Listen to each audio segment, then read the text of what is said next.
Hello students, मेरा नाम है शुभम और आप देख रहे हैं विजडम ट्यूटोरियल्स की ऑनलाइन क्लासेस। आज हम class 10 maths chapter first real number में the fundamental theorem of arithmetic करेंगे। तो स्टार्ट करते हैं। The fundamental theorem of arithmetic समझने से पहले प्राइम फैक्टराइजेशन क्या होता है ये हमें पता होना चाहिए, और कंपोजिट नंबर क्या होते हैं ये हमें पता होना चाहिए। तो पहले मैं प्राइम फैक्टराइजेशन और कंपोजिट नंबर बता देता हूं, है ना, कि ये क्या होते हैं। तो देखिए कंपोजिट नंबर क्या होते हैं। कंपोजिट नंबर वो नंबर होते हैं एक से बड़े जो कि प्राइम नहीं है। अब बोलोगे कि सर प्राइम नंबर क्या होते हैं, तो प्राइम नंबर भी बताऊंगा, थोड़ा सब्र कीजिए। देखिए, numbers greater than one, numbers greater than one which are not prime. तो फर्स्ट तो होगा नहीं, टू प्राइम नंबर होता है ना, थ्री प्राइम नंबर होता है, तो four, six, 8, 10, 12, 15, 16 and so on, ये सारे नंबर क्या होते हैं, ये नंबर होते हैं कंपोजिट नंबर। अब प्राइम नंबर क्या होते हैं तो मैं वो भी बता देता हूं। देखिए प्राइम नंबर क्या होते हैं। प्राइम नंबर्स वो नंबर होते हैं जो कि एक से बड़े होते हैं और सिर्फ अपने आप से डिवाइड होते हैं तथा खुद से डिवाइड होते हैं, है ना। देखिए जैसे टू है तो ये ग्रेटर देन वन है, ये वन से तो डिवाइड होगा, वन से सारे नंबर डिवाइड होते हैं, लेकिन उसके अलावा सिर्फ खुद से डिवाइड होते हैं। तो टू वन से डिवाइड होता है और अपने आप से डिवाइड होता है। इसी तरह थ्री, ये वन से डिवाइड तो हो गई और सिर्फ अपने आप से डिवाइड होगा। फोर होगा क्या, नहीं होगा, क्योंकि फोर टू से डिवाइड होता है तो वो कंपोजिट नंबर हो गया। इसी तरह से फाइव है, ये सिर्फ अपने आप से डिवाइड होता है और वन से होता है, ठीक है। इसी तरह से सेवन है, 11 है, 17 है, 19 है एंड 23 एंड ऐसे ही आगे सो ऑन आपको चेक करने पड़ेंगे, ठीक है। तो प्राइम नंबर वो नंबर होते हैं जो केवल एक से और अपने आप से डिवाइड होते हैं, है ना, वो सारे नंबर प्राइम नंबर होते हैं। और जितने प्राइम नंबर अगर छोड़ दें तो फिर वो बन जाते हैं कंपोजिट, ठीक है। लेकिन ध्यान रखना है, एक ना तो प्राइम नंबर है और ना ही कंपोजिट नंबर है। तो कंपोजिट नंबर तो आई होप समझ में आ गया होगा, है ना। अब हम देख लेते हैं फैक्टराइजेशन क्या होता है ना। फैक्टराइजेशन क्या होता है, तो देखिए फैक्टराइजेशन किसी भी नंबर को ब्रेक करना। जैसे हम फोर को क्या लिख सकते हैं, फोर होता है टू टू जा फोर, है ना। तो ये मैंने इसके क्या कर दिए, ये इसके फैक्टर्स हो गए, है ना, ये इसके फैक्टर्स हो गए। ऐसे ही सिक्स को क्या लिख सकते हैं, टू एंड थ्री, ये इसके क्या हो गए, ये इसके फैक्टर्स हो गए, है ना, ठीक है। तो अगर वो फैक्टर्स प्राइम हो, अगर वो फैक्टर्स प्राइम, तो हम उसको प्राइम फैक्टराइजेशन कहते हैं, है ना। देखिए जैसे हम जो डिवीजन लगाते थे, पहले आपने बचपन में लगाया हुआ ये डिवीजन, 54 कोई नंबर है, इसको मैं क्या करूं, टू से डिवाइड करूं, तो ये कितने टाइम जाएगा, टू टू जा फोर, टू सेवन जा, हाँ ठीक है। फिर ये थ्री से जाएगा, थ्री नाइन जा 27, फिर ये फिर अगेन थ्री से जाएगा और फिर अगेन थ्री से जाएगा। तो 54 का फैक्टराइजेशन क्या हो गया, two into three into three into three. आपने देखा हमने 54 का फैक्टराइजेशन किया, अगर इस फैक्टराइजेशन को करने में नंबर प्राइम आएंगे तो वो क्या कहलाएगा, प्राइम फैक्टराइजेशन। सिर्फ इतनी सी बात है ना। अगर हम किसी नंबर का फैक्टर कर रहे हैं और सारे नंबर प्राइम आ रहे हैं तो वो प्राइम फैक्टराइजेशन कहलाएगा, ठीक है। अब देखिए, अब हम वापस फंडामेंटल थ्योरम ऑफ अर्थमेटिक में आते हैं, है ना। फंडामेंटल थ्योरम ऑफ अर्थमेटिक में हम वापस आते हैं और कंपोजिट नंबर की बात करते हैं। तो देखिए एक कंपोजिट नंबर लेते हैं, अगेन वहीं पे 54, ठीक है। मानिए आपके आपकी क्लास में कुछ स्टूडेंट्स हैं और वो सब अलग अलग फैक्टराइजेशन करते हैं, तो फंडामेंटल थ्योरम ऑफ अर्थमेटिक ये कहती है कि फैक्टराइजेशन कुछ भी हो, आंसर सबका सेम आएगा। सपोज मैं ऐसे फैक्टराइजेशन करता हूं, है ना, 2 से, देन 3 से, देन अगेन 3 से, देन अगेन 3 से। कोई और स्टूडेंट है, उसने 2 से शुरू नहीं किया, उसने 3 से शुरू किया। 3 बन जा 3, 2, है ना, 3 8 जा, फिर 3 3 6 जा, फिर उसने 2 से कर दिया, 2 3 जा, फिर 3 1 जा। ठीक है, फिर एक और स्टूडेंट है, उसने किया 3 1 जा 3, 3 8 जा 24, फिर उसने 2 यहां कर दिया, 2 9 जा, देन 3 3 जा, देन 3 1 जा। तो आपने देखा, आपने क्या देखा कि नंबर तो एक ही 54 है, लेकिन फैक्टराइजेशन कितने हो गए? ये हो गया 2 इंटू 3 इंटू 3 इंटू 3। इन्होंने क्या किया 3 इंटू 3 इंटू 2 इंटू 3। इन्होंने क्या किया 3 इंटू 2 इंटू 3 इंटू 3। तो यही तो फंडामेंटल थ्योरम ऑफ अर्थमेटिक है। क्या लिखा है? Prime factorization for a given composite number is unique if the arrangement of the prime factor is ignore. अगर हम इस अरेंजमेंट को इग्नोर कर दें, किसका 2 पहले आया है, किसका 3 पहले आया, अगर इसको इग्नोर कर दें तो प्राइम फैक्टराइजेशन क्या हो गया? यूनिक हो गया, जो कि सबका आंसर 54 ही आना है ना। 2 3 जा, देन 3 3 जा, देन 3 3 जा। ठीक है, तो यही क्या होती है? The fundamental theorem of arithmetic. I hope आपको सबको समझ में आया होगा। अब हम एक क्वेश्चन करते हैं, एक एग्जांपल लेते हैं। देखिए एग्जांपल है, consider the numbers 4 to the power n where n is a natural number. Check whether there is any value of n for which 4 to the power n ends with the digit 0. कुछ समझ में आया? देखिए question बहुत ही easy है। बोला है 4 की पावर n, और n क्या है? Natural number. अब नेचुरल नंबर तो आपको पता होंगे कि नेचुरल नंबर क्या होते हैं, 1 2 3 4 एंड सो ऑन। तो वो बोल रहे हैं कि आप ऐसी वैल्यू बताओ जिसमें जो डिजिट है, ठीक है, लास्ट डिजिट है वो 0 आए, है ना। ये एंड डिजिट है, ये एंड डिजिट 0 हो। तो अब कैसे बता सकते हैं? अब वैल्यू रखना तो पॉसिबल नहीं है सबके, ठीक है, कुछ करके देखते हैं। 4 की पावर 1 रखा तो कितना आएगा? 4। 4 की पावर 2 रखें तो 16। 4 की पावर 3 रखें तो कितना होता है? 64। 4 की पावर 4 रखें तो कितना होता है? 256। ऐसे तो करते रहेंगे, आएगा ही नहीं, है ना। तो ये चेक तो करना है बट हमें। तो देखिए आप ध्यान से सुनिए, जो रूल है वो आप देख लीजिए कि लास्ट में एंड डिजिट 0 आने का क्या रूल है। To get one end digit, to get one end digit 0, अगर आपको 0 एंड डिजिट चाहिए है तो कहीं ना कहीं वहां 2 इंटू 5 का एक पेयर होना जरूरी है। 2 5 का कितना होता है? 10। अगर एक पेयर आएगा तो एक 0 होगा, 2 पेयर आएंगे, ठीक है। अब 2 पेयर चाहिए, 2 एंड डिजिट 0 चाहिए, 2 एंड डिजिट 0 चाहिए सपोज। तो कितने पेयर आएंगे? 2। कैसे? 2 इंटू 5 और 2 इंटू 5, है ना, तब जाके ये एंड डिजिट 0 होगा। अगर 3 एंड डिजिट चाहिए तो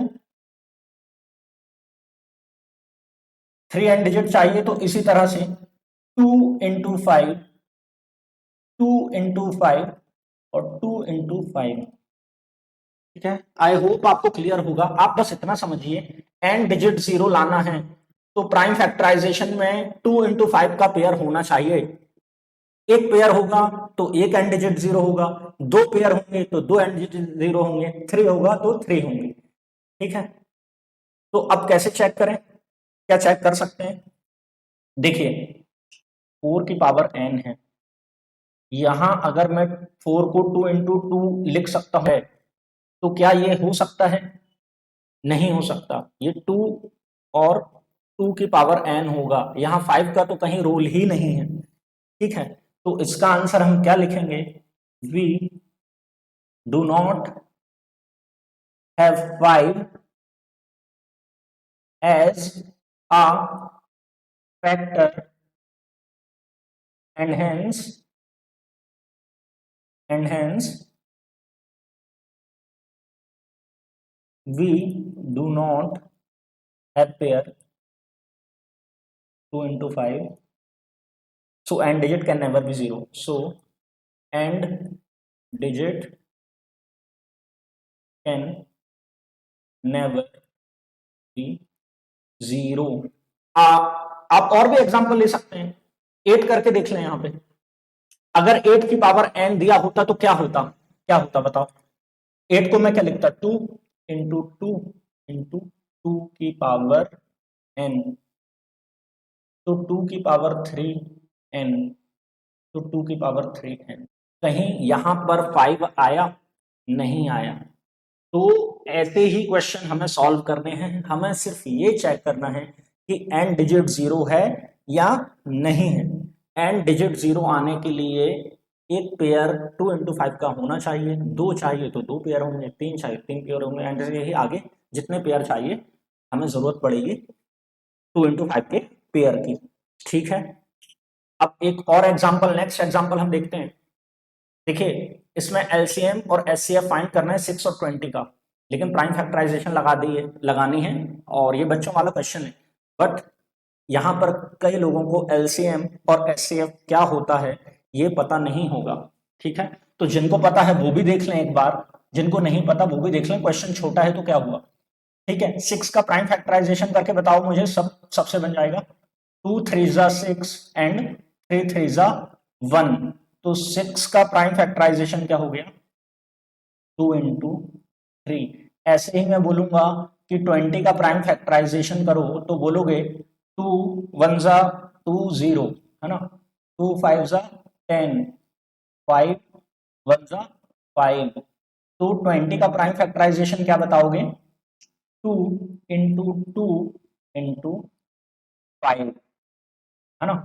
तो अब एचसीएफ बताओ कितना होगा, एचसीएफ 6 एंड 20 का होगा, क्योंकि एचसीएफ का मीनिंग ही क्या होता है, हाईएस्ट कॉमन फैक्टर। तो हाईएस्ट कॉमन फैक्टर क्या है यहाँ पे, यही है, यही हाईएस्ट है और यही दोनों में कॉमन है 2, तो इसका एचसीएफ होगा 2।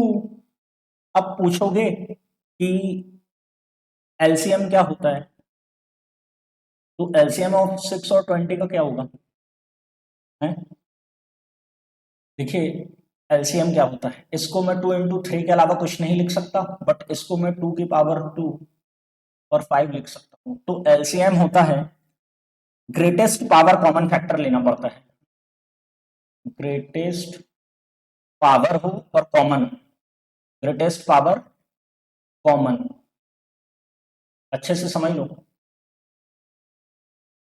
साथ ही इसका मल्टीप्लाई करते हैं other non common factor, other non common factors. तो अब मुझे बताओ कि ग्रेटेस्ट कॉमन पावर क्या है इन दोनों में, एलसीएम के लिए ग्रेटेस्ट कॉमन पावर इसमें अगर देखोगे तो यहाँ 2 की पावर एक 2, एक 3 और एक 5, है ना। तो 2 2 4, 4 3 12, 12 5 6, इसका एलसीएम हो गया 60,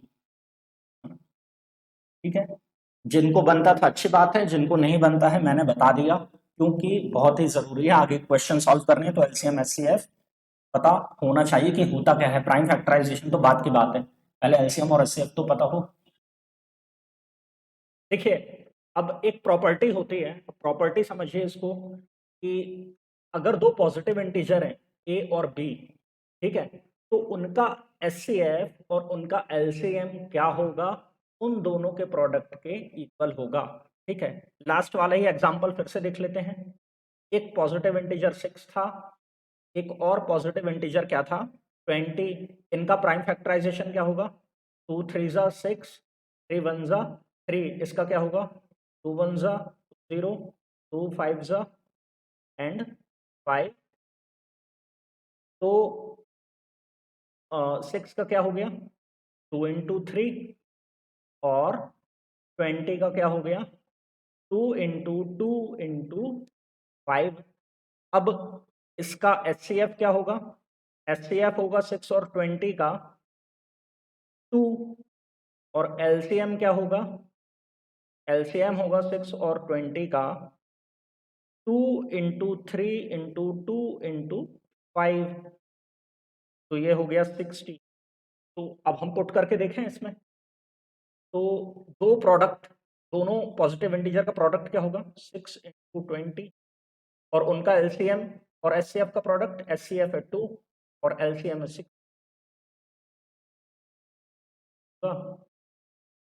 120 ये हो गया और ये भी 120। ये बहुत ही इंपॉर्टेंट प्रॉपर्टी है और इससे बहुत सारे क्वेश्चन सॉल्व होंगे, है ना।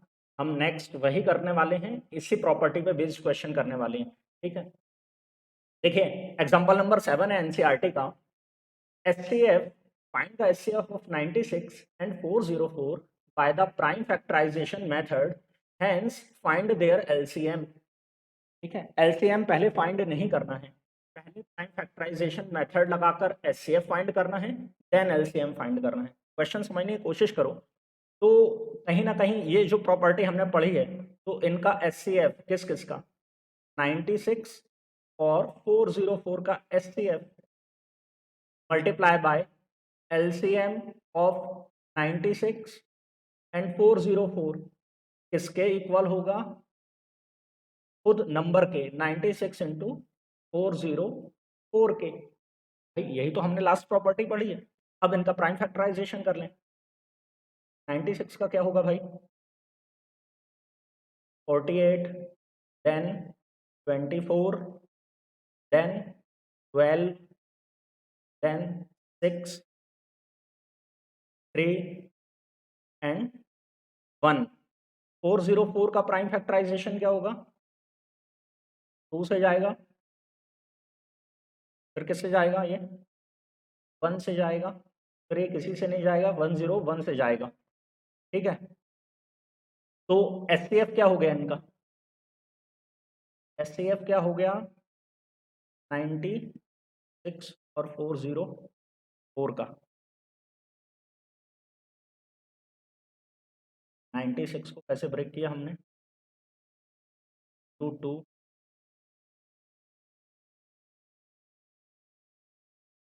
3, और 404 को हमने कैसे किया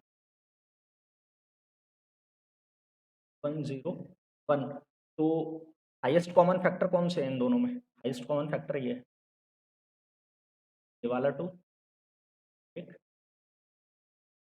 तो इसका HCF कितना हो गया, देखिए, तो LCM क्या हो जाएगा, LCM हो जाएगा 96 404 90, और डिनोमिनेटर में कौन आ जाएगा, यहाँ पे पुट करेंगे तो HCF कितना था 4, तो 4 वन ज़ा 4, 4 वन ज़ा 4, 96 इंटू 101 का मल्टीप्लाई करके देख लेना, आंसर कितना आएगा 9696। तो ये इसका क्या हो जाएगा LCM, है ना। इस तरह से क्वेश्चन करना था, LCM हमें पहले फाइंड नहीं करना था, हमें इस प्रॉपर्टी से फाइंड कर। देखिए एग्जांपल नंबर 8, एक और एग्जांपल करते हैं। बोला है find the HCF and LCM of 6, 72 and 120 using the prime factorization method. तो पहले तो इनका प्राइम फैक्टराइजेशन कर लेते हैं। 6 का प्राइम फैक्टराइजेशन होगा 2 3 ज़ा 6, 3 1 ज़ा 3, है। इसके बाद कर लेते हैं 72 का, तो जस्ट हाफ कर दो 36 आएगा, देन 18 आएगा, देन 9 जाएगा, देन 3 से जाएगा 3 3 ज़ा, अब है 120, 120 का भी जल्दी से कर लेते हैं। क्या आएगा यहाँ, जस्ट हाफ हो जाएगा, ये 30 हो जाएगा, इसके बाद ये 3 से जाएगा, 5 ज़ा 50 1। तो 6 का प्राइम फैक्टराइजेशन क्या 72 का कितना हो रहा है कितनी पावर 120 का कितना हो रहा है पावर 3 प्राइम फैक्टराइजेशन तो कर लिया है आधा क्वेश्चन तो हम एफ क्या होता है एस क्या होता है हर टाइम बता रहा हूँ प्रोडक्ट लिख भी देता हूँ इस बार product of least power product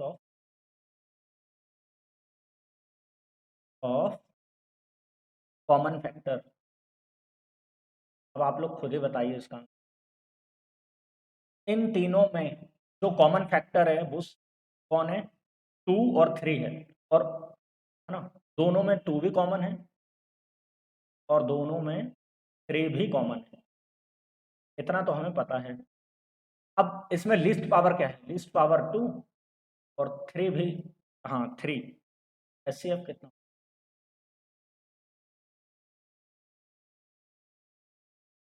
2 की पावर 3 3 की पावर 3 क्यों क्यों लिस्ट पावर नहीं है लिस्ट पावर 2 ही है जो तीनों में कॉमन है और यहाँ पे अब एच तो हो गया एलसीएम क्या होता है एलसीएम होता है प्रोडक्ट वहाँ पे लीस्ट पावर लेते थे यहाँ ग्रेटेस्ट पावर लेंगे product of greatest product of greatest power of common product of greatest power of common factor product लेंगे ग्रेटेस्ट पावर का जो तीनों में कॉमन है ठीक है और उसको मल्टीप्लाई करेंगे नॉन कॉमन फैक्टर के साथ नॉन कॉमन। अब आप मुझे बताइए कि इन तीनों में जो कॉमन है और उसके ग्रेटेस्ट पावर है तो 2 तीनों में कॉमन है लेकिन 2 की ग्रेटेस्ट पावर क्या है 2 की पावर 3 तो हमने 2 की पावर 3 लिख दिया। सिमिलरली 3 तीनों में कॉमन है ठीक है बट ग्रेटेस्ट पावर क्या है ग्रेटेस्ट पावर क्या है 3 की 3 की पावर 2 रख दिया। अब बचा कौन नॉन कॉमन बचा तो इसका आप मल्टीप्लाई करेंगे तो आंसर कितना आ जाएगा ठीक ठीक है और आज का सेशन हम यहीं एंड करते हैं ठीक है थैंक्स फॉर वॉचिंग वीडियो अगर अच्छा लग रहा है तो लाइक करें सब्सक्राइब करें अगर आपके कोई सजेशन है इसको और कैसे इम्प्रूव कर सकते हैं तो आप व्हाट्सएप कर सकते हैं फेसबुक इंस्टाग्राम यूट्यूब और